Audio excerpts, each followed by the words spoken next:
Let's begin with a breakdown of how unsafe flying is in Nepal. There is at least one air disaster in Nepal every year.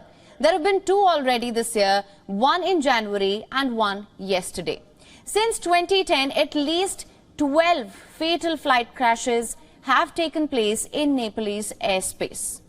If we go back a little further, since the beginning of 2000s, there have been 18 disasters involving either planes or choppers. At least 350 have been killed in the crashes since 2000.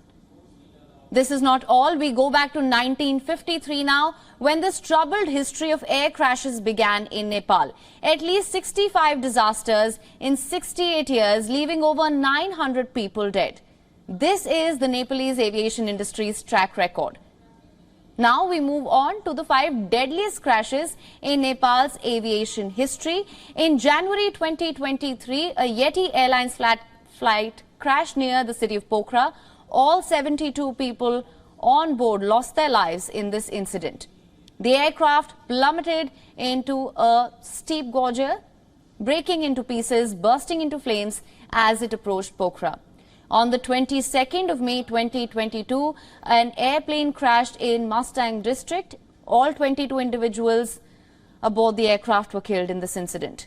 The aircraft crashes into the side of a mountain in the Himalayan ranges. Then in 2018, a US Bangla airline flight crash-landed near Kathmandu's Tribhuvan International Airport. The plane burst into flames after it crash-landed, killing 51 people while seriously injuring 20 others. This is considered the deadliest air accident in Nepal's history. A Pakistan International Airlines flight crashed during its approach to Kathmandu Airport. All 167 passengers and crew members on board were killed. In 1992, Thai Airways crash took place just 2 months before the previous one. This also took place near the Kathmandu airport, where the plane collided with the rock face of a mountain range, killing 113 people.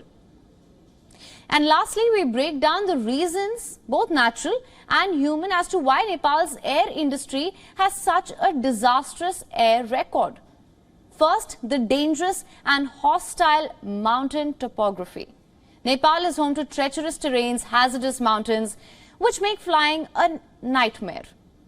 Nepal's aviation industry mainly depends on smaller planes like twin otters. High mountains on every side of Kathmandu make it a very challenging airspace. The country has several hard-to-access airstrips as well. The Tenzing Hillary Airport in Nepal's Luklai area is known as the world's most dangerous airport, with a single runway that angles towards a valley below. Second is the unpredictable nature of the weather patterns. Planes in Nepal have to take off and land at high altitudes. Often there are sudden changes in weather, and sometimes the smaller aircraft aren't equipped with the technology to detect unpredictable conditions, making it extremely risky to fly. The low air density due to the high altitude also decreases the performance of an aircraft and makes it more difficult to slow down. Combined with the unpredictable weather patterns here is the lack of visibility during monsoons. Cloud cover and fog at high altitudes is common, and pilots have to navigate with their naked eye sometimes. Most domestic flights use visual flight rules, in which the pilot controls and navigates the planes using visual references from outside. But this is not possible in all weather conditions, and sometimes pilots have to break rules. For example, the rules say not to enter the clouds, but sometimes pilots find it impossible to avoid them.